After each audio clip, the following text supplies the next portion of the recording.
Hello, fellow Americans.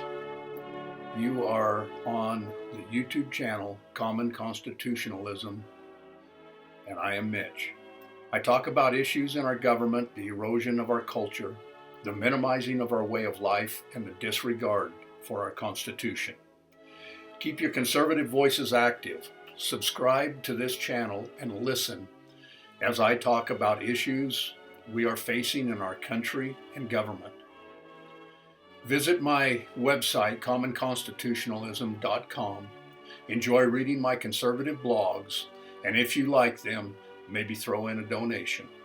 While on commonconstitutionalism.com, go ahead and shop at the Sage Novelty Shop, where you will find shirts which feature our very own unique conservative political memes and captions. Display your conservative beliefs with pride. These items send a clear message without saying a word, or if you prefer, you can use them as a conversation starter. Come join my Facebook group, Common Constitutionalism, for discussions of topics, sharing of ideas, and interacting with others just like yourself who are proud to be Americans. Who are they representing? I know it is politically incorrect to speak against or criticize anything to do with 9/11. However, I feel the need to set the record straight on some unjustified differences in compensation between victims of 9/11 and those in military uniforms who have died serving our country. I'm excluding from this the first responders of 9/11 who put their lives on the line to help others as well. Let's dive into the numbers. Someone who lost a family member in the attacks on 9/11 will receive a payout as an average of $2.08 million. The awards ranged up from there to the highest payouts of $7.1 million. Also, all these awards are tax-free. Someone who lost a family member in the military that was killed in action receives a paycheck of $6,000 for the direct death benefit. Half of this award is taxable. Next, they get $1,750 for burial costs. The surviving spouse gets $990 a month until they remarry.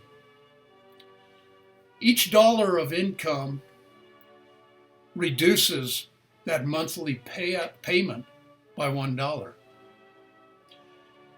There is also a net worth limit of $127,000, which affects the monthly payout as well. Each surviving child gets $192 a month until they turn 18. Does this seem right to you? It doesn't seem right to me.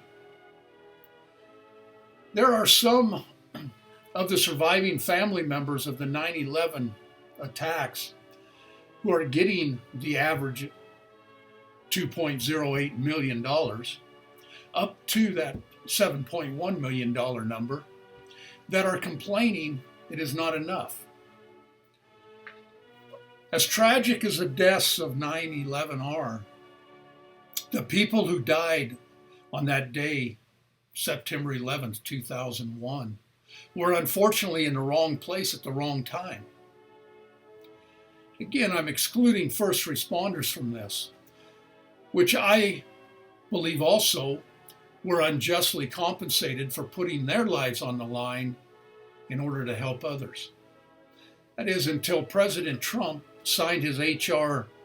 Bill 1327 on July 29th, 2019, which will certainly help the brave first responders and their families.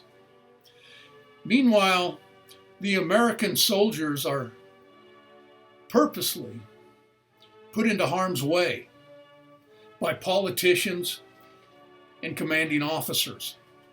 The American soldiers are following orders willingly and putting themselves at risk for all of us, defending our freedoms and way of life. Both they and their families know the dangers, but they must follow the orders. We also now know that some of the victims of the Oklahoma City bombing have started an organization asking for the same deal that September 11 families are getting.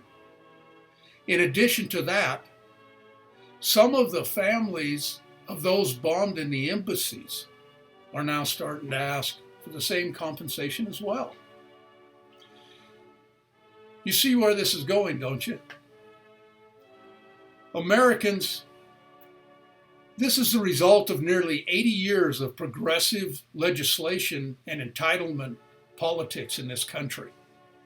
It is really attributable to Franklin Delano Roosevelt, known as FDR, for taking the first steps of progressive entitlement programs. It began with FDR's New Deal of 1933 and 1935, and it just keeps getting worse. Today, these entitlements have become the federal budget's #1 expense at 21% of the entire budget. The worst of all this is that today there is no difference between Republicans and Democrats when it comes to government spending on socialist entitlement programs. What happened to the fiscal conservatives? Do you know the presidents who have added the most to the federal deficit? Here's a list of the top 4.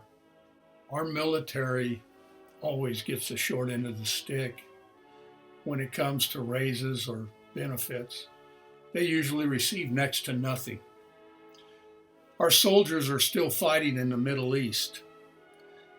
Started October 7, 2001, the United States and Great Britain began airstrikes in Afghanistan. October 7th, 2020 will mark 19 years of the War on Terror. All the while, the families of our military have to survive on food stamps and living in low-income housing. Does this make sense to you? Let's compare the pensions of Congress and our military. You see what I mean? Our soldiers in the military who put their lives on the line every day only receive a pension of $1,900 a month, while Congress, they get between $6,000 and $15,000 a month on their pensions. This is why I decided someone needed to speak out on this unjustified difference between the military and the settlements of the 9/11 families, as well as the pensions that Congress receives. I just do not believe the inequity is right. I would like to see the elected officials pick up a weapon and join the ranks with our military before they start cutting out benefits and lowering pay for our sons and daughters, mothers and fathers in the military who are fighting to defend the rights of those same elected officials who vote to cut military benefits.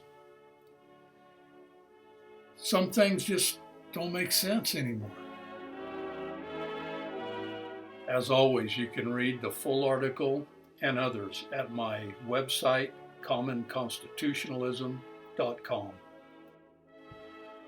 Let's see what we can accomplish here. My aim is to create a loyal following so I can continue bringing awareness to these kinds of issues. We will talk about issues in our government, the erosion of our culture, the minimizing of our way of life, and the disregard for our Constitution. I would appreciate you all exploring, donating, subscribing, joining, and shopping on my sites. You will see them displayed at the beginning and the end of the videos. Until next time, this is Common Constitutionalism, and I am Mitch. Thank you, America.